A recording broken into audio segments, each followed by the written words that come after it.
Nelda. Thank you, young ladies. Thank you very much.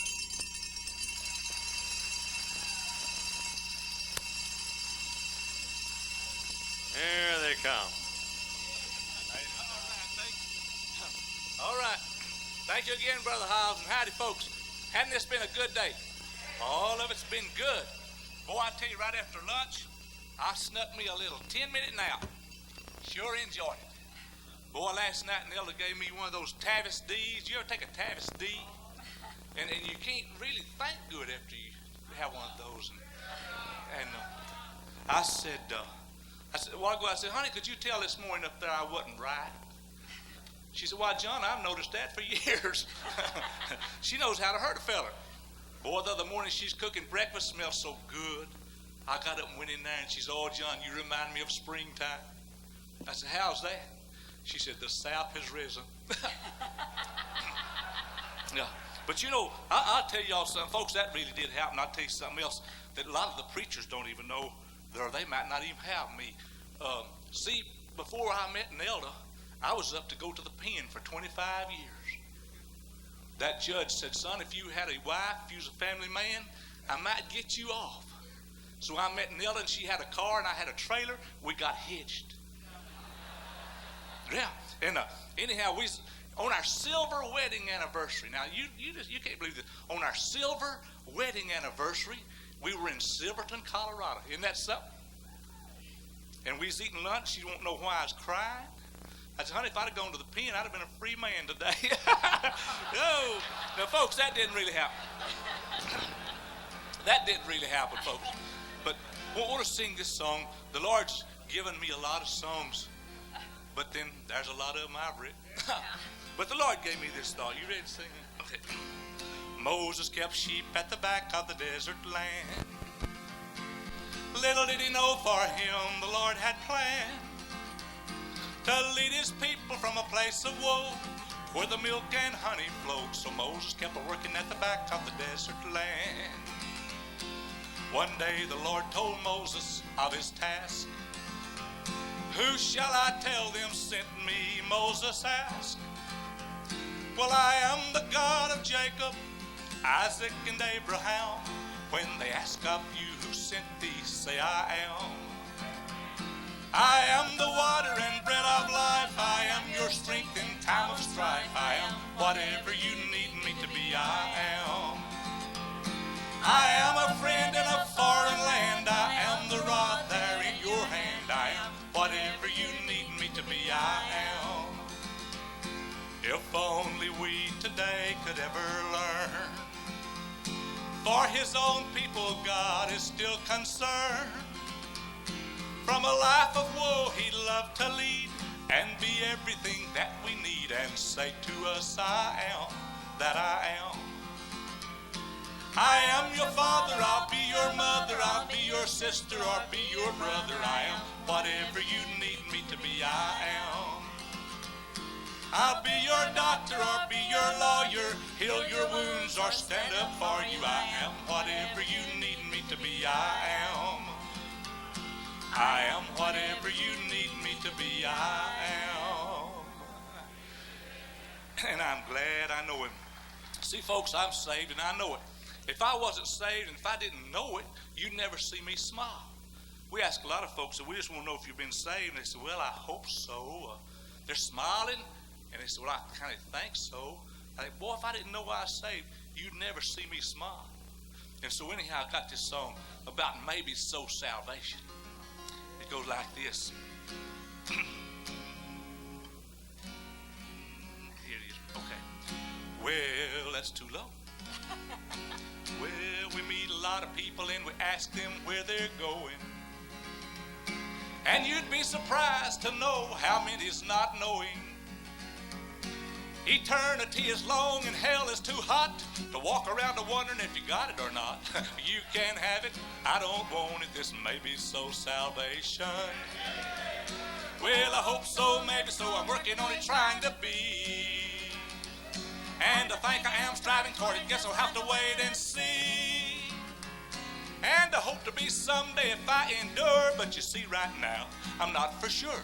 Well, you can have it, I don't want it. This may be so salvation. If the people would admit it, this is really what they're saying. We can make it on our good works and a lot of praying. But listen, let me tell you now for what it's worth, salvation's not a deal, it's a brand new birth. Before one sees it, gotta have it first, this eternal salvation. Well, I hope so, maybe so, I'm working on it, trying to be. And I think I am striving for it, guess I'll have to wait and see. And I hope to be someday if I endure. But you see, right now, I'm not for sure. You can have it, I don't want it. This may be so salvation.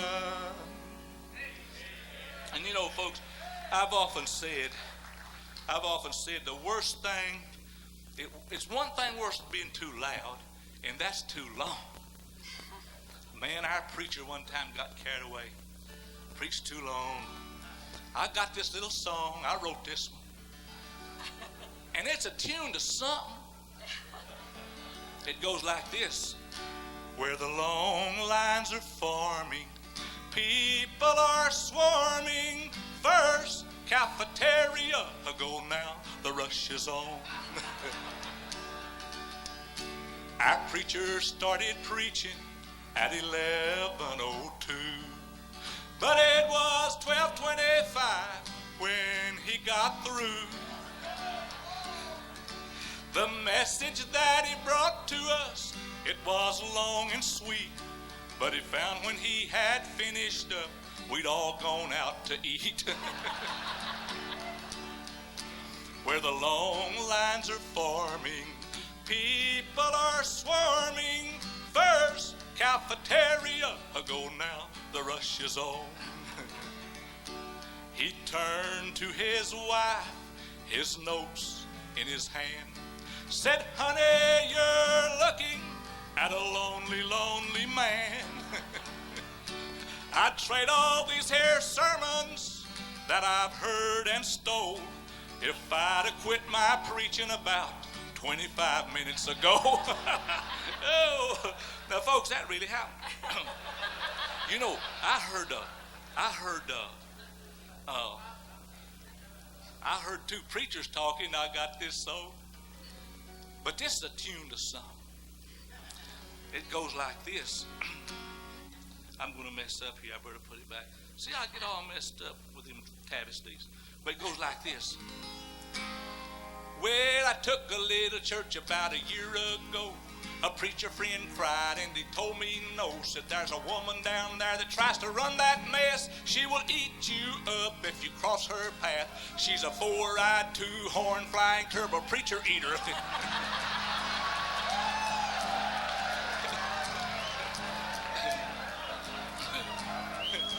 She's a four-eyed, two-horn, flying turbo preacher eater, lit in the choir and gobbled up the music leader. And I ran home because I was all that was left to feed her. She sure looked mean to me. Well, she flew to my house and she knocked at the door. I peeked through the blinds, then I dropped to the floor. She sailed around back and she gave it a knock. I still thank the Lord I had both doors locked. Cause she's a four-eyed, two-horn, flying turbo preacher eater, lit in the alley and gobbled up the meter reader. I knew then that I didn't really need her, so I resigned, you see. Now, folks, that didn't really happen. I got a song wrote before the election. It goes like this. The children of Israel, they asked for a king. Like all other nations, they wanted everything. Came up to Samuel and they cried out to him. The Lord told Samuel, go and hearken unto them. A man named Samson loved the women of the world. He kept on flirting with this Philistine girl. Shared all his secrets till his strength was gone. He got what he wanted, but he didn't want it long. He got what they wanted, but they lost what they had. They thought if they had it, it would make them so glad. Wound up with their wishes, but soon they were sad. They got what they wanted, but they lost what they had. A boy in the Bible called the prodigal son. He asked for his money just to have a little fun. Walked away so happy he could dance a little jig. Soon he was running and a-rootin' with the pigs. He got what he wanted, but he lost what he had. He thought he knew better than his mom and his dad.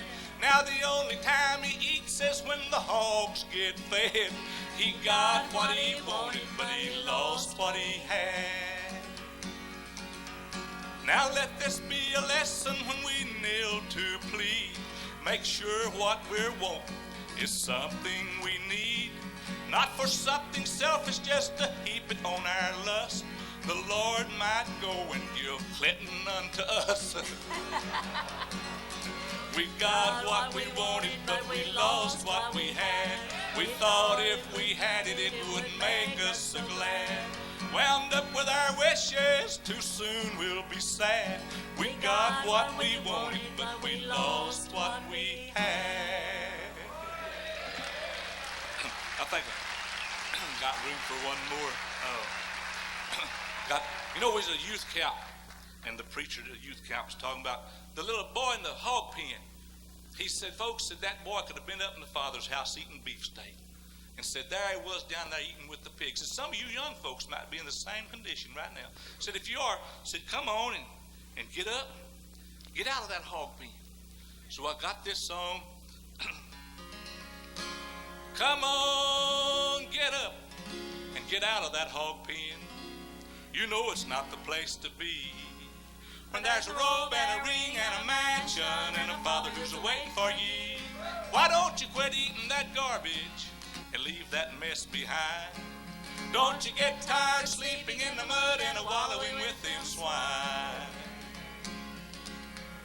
There was a very young man in the Bible, no different from me and you. He took this awful sinful urge to do what he wanted to. He was faring fine in the Father's house, never no need to go. But he had some money that he had to spend and some oats that he wanted to sow. So gathering all of his belongings, he told his daddy goodbye. Why, he had all the fair weather friends that his money could buy. Soon wasted all of his substance, he was dropped like a falling fig.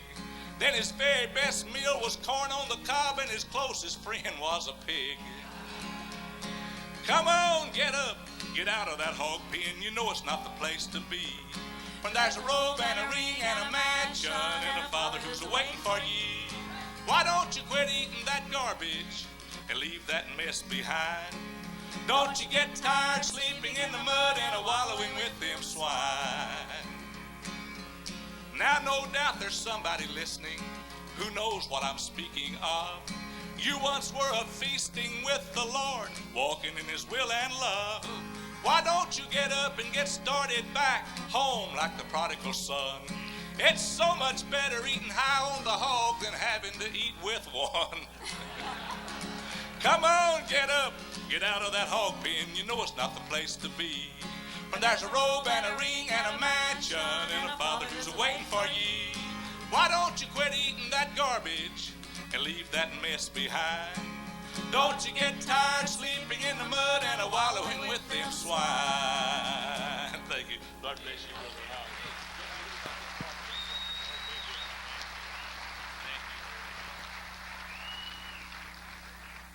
All right, thank you, Johnny and Nelda. Refreshing, delightful, and great folk, too. Not professionals. I mean, they're professionals and talent-wise, but they don't act like professionals. Just good old solid people. Well, I'm delighted to tell you that Dr. Gibbs is entering into a new ministry. He is going to start publishing some literature. I'm tickled pink about this. Anything that's got David Gibbs' name on it is credibility. And Brother Gibbs, come and share it with us, would you please?